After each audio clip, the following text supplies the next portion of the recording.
যুদ্ধে আত্মদানকারী বীর শহীদদের স্মরণে জাতির শ্রদ্ধা নিবেদনের চিরন্তন প্রতীক জাতীয় স্মৃতিসৌধ। বাংলাদেশের রাজধানী ঢাকা থেকে ৩৫ কিলোমিটার উত্তর পশ্চিমে সাভার উপজেলায় ৪৪ হেক্টর জায়গা নিয়ে স্থাপন করা হয়েছে স্মৃতিসৌধ কমপ্লেক্স।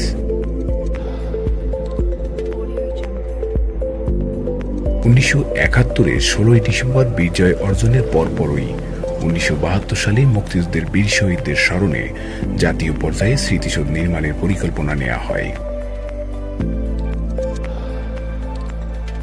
১৯৭১ সালের ডিসেম্বরে সাভারের রক্তক্ষয়ী যুদ্ধ মুক্তিযোদ্ধাদের চূড়ান্ত বিজয়। তাদের বীরত্ব ও আত্মত্যাগ স্মরণ করে স্মৃতিসৌধ সাভারে নির্মাণের পরিকল্পনা নেওয়া হয়। স্থান নির্বাচন, রাস্তা নির্মাণ ও ভূমি উন্নয়নের পর স্থাপত্যের নকশা নির্বাচনের জন্য দেশজুড়ে শিল্পী, স্থপতি ও ভাস্করদের কাছ থেকে নকশা আহ্বান করা হয়। ১৯৭৮ সালের জুন মাসে নকশা জমা দেওয়ার প্রতিযোগিতা অনুষ্ঠিত হলে ৫৭টি সেরা নকশার মধ্য থেকে স্থপতি সৈয়দ মইনুল হোসেনের নকশাকে নির্বাচিত করা হয়। ১৯৮২ সালের কিছু পর স্মৃতিসৌধের মূল কাঠামো, কৃত্রিম লেক এবং উদ্যান তৈরির কাজ সমাপ্ত হয়।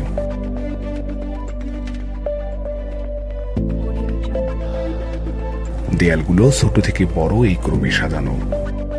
মাঝখানের দেয়ালটি দৈর্ঘ্যে সবচেয়ে ছোট কিন্তু উচ্চতায় সব থেকে বেশি। সর্বোচ্চ বিন্দুতে সূত্রটি ১৫০ ফুট উঁচু। এই ৭ জোড়া দেয়াল স্বাধীনতা আন্দোলনের ৭টি প্রধান পর্যায়কে নির্দেশ করে।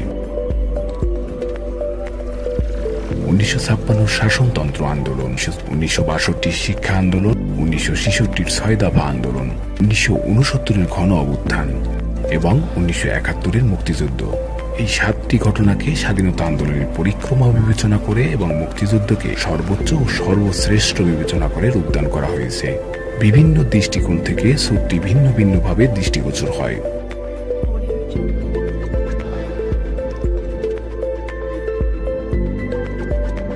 স্থপতি মইনুল হোসেন সৌধের মূল কাঠামো কংক্রিটের এবং কমপ্লেক্সের অন্যান্য স্থাপনা লাল ইটের তৈরি করেন।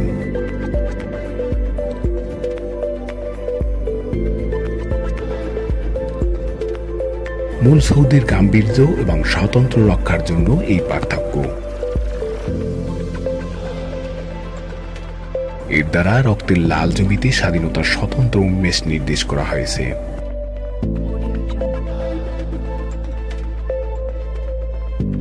পুরো কমপ্লেক্সে রয়েছে কৃত্রিম জলাশয়, বাগান এবং গণকবর।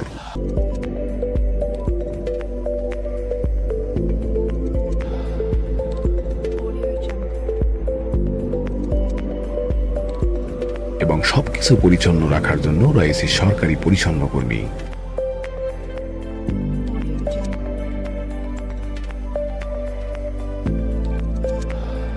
যারা সবসময় পরিচ্ছন্ন কাজে নিয়োজিত থাকে।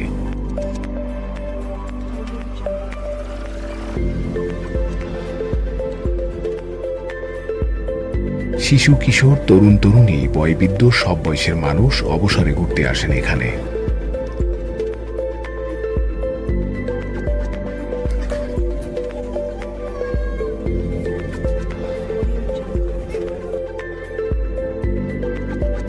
’৯৭১ সালে সাভারে পাকিস্তান হানাদার বাহিনীর বিরুদ্ধে মুক্তিযোদ্ধাদের এক বড় যুদ্ধ হয়।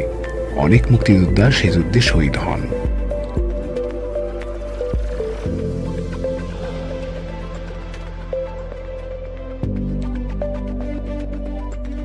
এই চূড়ান্ত যুদ্ধে বাংলাদেশের বিজয় ও পাকিস্তানের পরাজয় নির্ধারিত হয়।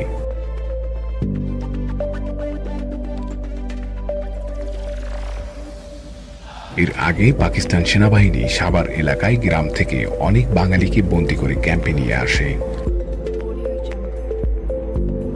নির্যাতনের পর তাদের হত্যা করা হয়। অসংখ্য গ্রামবাসীকে ব্রাশ ফায়ারে হত্যা করে নিচু জমিতে ফেলে রাখা হয়। যুদ্ধের পর এই এলাকা আবিষ্কৃত হয় বধ্যভূমি ও গণকবর হিসেবে। এই গণকবরগুলো স্মৃতিসৌধ কমপ্লেক্সেই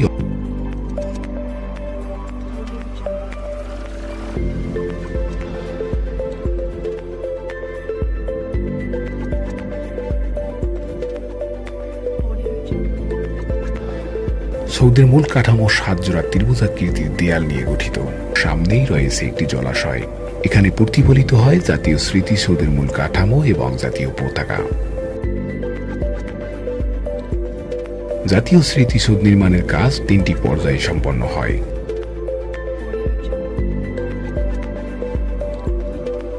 প্রথম পর্যায়ে কাজ শুরু হয় 1972 সালে। সে সময় 26 লাখ টাকা খরচ করে ভূমি অধিগ্রহণ ও সড়ক নির্মাণের কাজ করা হয়েছিল। দ্বিতীয় পর্যায়ে 1982 সাল পর্যন্ত এই কাজ চলতে থাকে।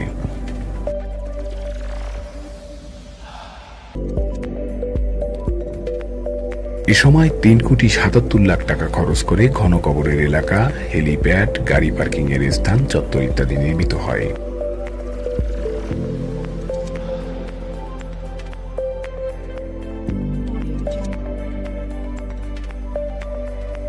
1982 সালের আগস্ট মাসে শুরু হয় মূল স্মৃতিসৌধ তৈরির কাজ।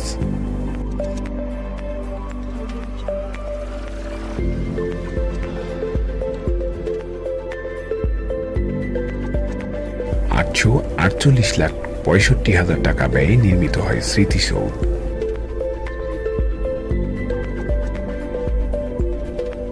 এরপর এখানে তৈরি হয় কৃত্রিম লেক, সবুজ বেষ্টনী, ক্যাফেটেরিয়া, রক্ষণাবেক্ষণের কাজে নিয়োজিত কর্মকর্তা কর্মচারীদের জন্য আবাসিক এলাকা।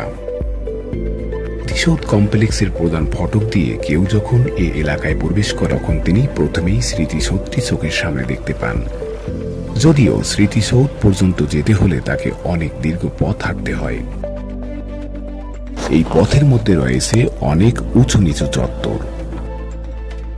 এই চত্বরগুলো পার হতে হলে তাকে কয়েক ধাপ সিঁড়ি দিয়ে বেশ কয়েকবার ওঠানামা করতে হয়।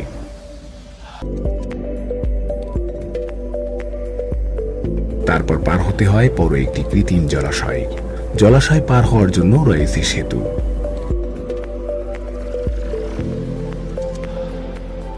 এই পথের দুপাশে রয়েছে ঘন কবর।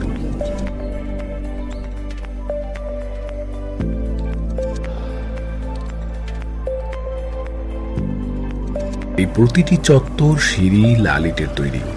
স্বাধীনতা অর্জন করার জন্য জাতিকে যে অনেক সংগ্রাম করতে হয়েছে, চড়াই উতরাই পার হতে হয়েছে, তার প্রতীক এই দীর্ঘ হাঁটা পথ। স্বাধীন স্বদেশ পাওয়ার জন্য যে রক্ত দিতে হয়েছে, তার প্রতীক এই লাল ইট।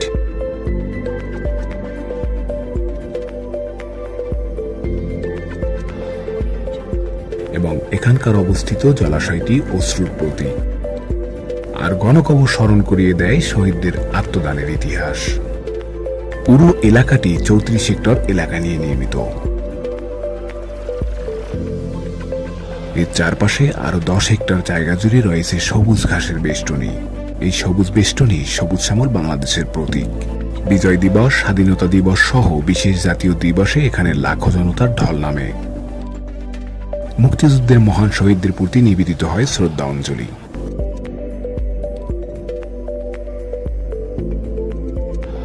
তো ভিউয়ার্স, এই ছিল আমাদের আজকের আয়োজন।